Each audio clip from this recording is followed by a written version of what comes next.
안녕하세요, 제이폼입니다. 오랜만에 제가 작업실에 왔고요. 여기가 좀 잔향이 많네. 그래서 좀 오디오 들으시는데 조금 힘드실 수도 있는데, 오늘은 제가 이 정도로 하고 잔향을 좀 해결을 좀 하고, 지금 제 사무실이 옆에는 바로 이제 찻길이 있기 때문에 좀 찻소리도 날 것 같고, 또 이쪽에는 그 물이 지나가는 통이 하나 있어요. 그래서 물소리도 가끔 날 것 같지만, 어쨌든 중요한 거는 제가 메시지를 드리는 거니까 그 중요한 거에 아주 집중을 해서 안내를 해보도록 하겠습니다. 자, 오늘의 증시 한번 보죠. 좋지는 않아요. 계속해서 한국 코스피는 떨어지다가 올라가다가 떨어지다가 올라가다가 하다가 지금은 조금 하락세인 국면이 없지 않아 있고요. 어제는 좀 반등을 했었으나 오늘은 다시 하락하는 추세에 있습니다. 인기 검색 종목을 보시면 그래도 많은 종목들이 있는데 그 중에서 삼성전자, 그리고 SK바이오사이언스, HMM, 그리고 카카오뱅크, 포스코 케미칼, 그리고 SK하이닉스 이렇게 있는데요. 결국에는 지금 시가총액 정말로 상위권 종목들이 상승을 해주지 못하는 가운데에서 지수가 상승하지 못하는 상황이 있고요. 그래도 오늘은 외국인들이 그렇게 많이 팔지는 않고 있고요. 그리고 기관 조금 사고 있고 개인이 그 물량을 다 받아내고 있는 상황입니다. 코스닥은 아직 1000포인트에서 하락하진 않고 있고 1000포인트를 지키고 있고요. 코스피는 3100에서 지지를 받고 있는 상황입니다. 3100에서 3300 사이를 왔다 갔다 하는 지금 박스권 지수가 계속되고 있는데, 이 상황에서는 과연 어떻게 해야 될까를 조금 고민을 많이 하셔야 될 것 같아요. 작년과 같은 그런 무작정 상승하는 그런 시장은 이제는 조금 지났다고 저는 생각을 합니다. 그렇기 때문에 코스피가 3100에서 3300 사이를 왔다 갔다 하면서 3300을 뚫는 그 시점은 어느 시점으로 보냐면, 무언가 혁신적인 기술을 가진 기업이 나타났을 때 저는 그 3300을 뚫을 수 있다고 생각을 하거든요.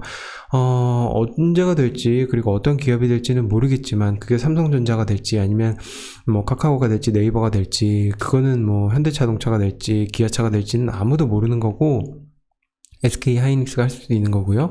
혁신적인 기술을 발표하면서 그 시가총액을 엄청나게 뛰어 올릴 수 있는 그 기업이 나타났을 때 저는 코스피 3300이 돌파가 될 수 있을 거라고 생각을 합니다.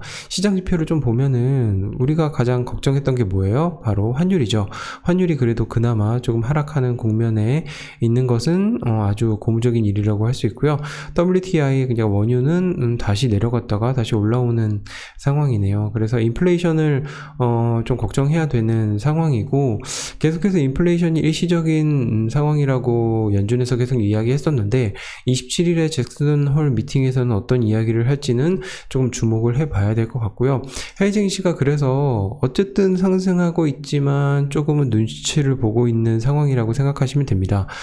잭슨홀 미팅이 27일에 있는데요. 하루 온라인으로 하고 마무리를 한다고 하는데, 과연 거기서 어떤 이야기들이 오갈지는 뚜껑을 열어봐야지 알겠죠. 나스닥은 사상 최고가 15,000포인트를 넘어가는 상황이고요. S&P 500은 조금 하락하는 국면이었고, 다우도 좀 하락하는 국면이었습니다. 왜냐하면 이때쯤 아마 금리가 조금 오르기 시작했을 거예요. 10년물 금리가 살짝 올랐거든요. 근데 그 금리가 오른 이유는 무엇이냐? 바로 잭슨홀 미팅에서 어떤 이야기가 나올지 모르기 때문에 금리가 상승을 하였고, 그 금리가 상승함에 따라서 결국에는 기업의 가치에 영향을 줄 수 있기 때문에, 기업의 이익에 영향을 줄 수 있기 때문에 S&P 500이나 다우가 떨어지면서 전체적인 지수가 조금 하락했다고 볼 수 있는데, 전체적인 어제만으로 봤을 때는 상승 마감한 거예요. 그러니까 미국 주식은 큰 걱정 안 해도 되는데, 지금 문제는 지금 한국 주식이 큰 문제죠. 네, 이 상황을 어떻게 해야 될지는 조금 모르겠어요. 투자자의 마인드를 어떻게 가져가야 될까? 저는 어쨌든 현금 비중을 계속해서 늘리면서 시장을 보고 있는 상황입니다. 아직까지 저는 바닥을 다졌다고 생각하지는 않아요. 그거는 제 생각이고 여러분 생각은 또 다를 수도 있겠죠. 조금 한 번 더 바닥이 나올 것 같은 생각이 들기도 해요. 근데 저는 3,000 이하로 떨어진다면 아마 2,900까지는 좀 빠르게 진행되지 않을까. 그리고 2,900 이하로는 잘 떨어지지 않을 거라는 생각을 하고 있는데 그건 모르죠. 그거는 제 예상인 거고 만약에 2,900이 온다 그러면 저는 추가 매수를 할 거고 3,100에서 3,300까지 사실 오른다 그러면 저는 3,300쯤에서 수익 실현을 하고 현금 비중을 조금 높이는 상황을 가져가려고 합니다. 현금 비중을 높이는 이유는 뭐예요? 네, 더 좋은 가격에 더 좋은 종목을 사기 위해서 현금 비중을 높이는 거죠. 3,300에서 결국에 3,100으로 다시 한번 내려갈 거라는 예상을 저는 하고 있기 때문에 그거는 예상이지 그렇게 될 수 있는 건 아니에요. 그렇게 되지 않는다고 하면 또 다른 시나리오를 가지고 또 가져가야겠죠. 만약에 3,300을 넘어간다면 3,300을 넘어가는 그 시점에 무언가 수익 실현을 하고 다른 종목이 또 좋은 가격에 올 수 있는 그 시기를 기다리겠죠. 그러니까 3,300에서 뭐 쉬지도 않고 3,500까지 갈 수도 있겠죠. 그러면 저는 그 시점에 모멘텀을 놓치게 되는 거죠. 그러면 3,300을 넘었을 때 내가 3,400에서 또 한 번 시나리오를 그리고 3,400에서 3,500에 갔을 때 또 한 번 시나리오를 그리고 그 시나리오대로 움직이셔야 여러분 뇌동매매 정말 순간적인 판단에 의해서 그런 매매를 하지 않으니까 그런 것들을 좀 꼭 주의하셔서 준비를 하셨으면 좋겠고요. 다시 한번 말씀드리지만 저는 현금 비중을 높이고 있고 3,300에서 수익 실현을 하고 3,100에 다시 내려왔을 때 그때 추가 매수를 할 계획을 가지고 있습니다. 이렇게 되지 않으면 3,400을 넘는다면 저는 3,400 정도에 다시 추가 매수를 할 예정입니다. 이렇게 생각하시면 되고요. 비트코인 보겠습니다. 자, 비트코인이 연일 상승을 하다가 조금 상승세가 꺾이긴 했죠. 그래도 5만 달러를 조금 터치를 하고 그 상승에서 좀 저항을 받고 내려오고 있는 상황인데 그래도 오늘은 좀 상승하고 있는 상황이네요. 네, 여기서 다시 상승을 해줄지 아니면 하락을 할지는 뭐 아무도 모르는 거죠. 일봉으로 보겠습니다.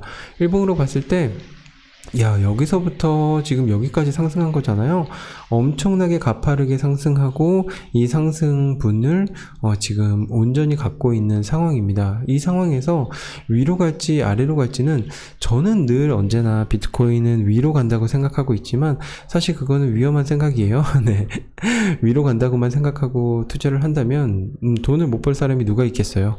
하지만 위로 간다고 생각하고 아래로 간다고 생각하고 시나리오를 가지고 있어야겠죠. 저는 사실 48,000에서 지금 5만 달러를 넘긴다면 저는 그때 또 추가 매수를 할 거고요. 지금은 사실 홀딩하고 있고 수익 실현을 어느 정도 계속 하고 있는 상황입니다. 비트코인이든 지금 주식시장이든 계속해서 수익 실현을 하면서 좀 자산을 지켜가는 그런 추세로 가고 있습니다.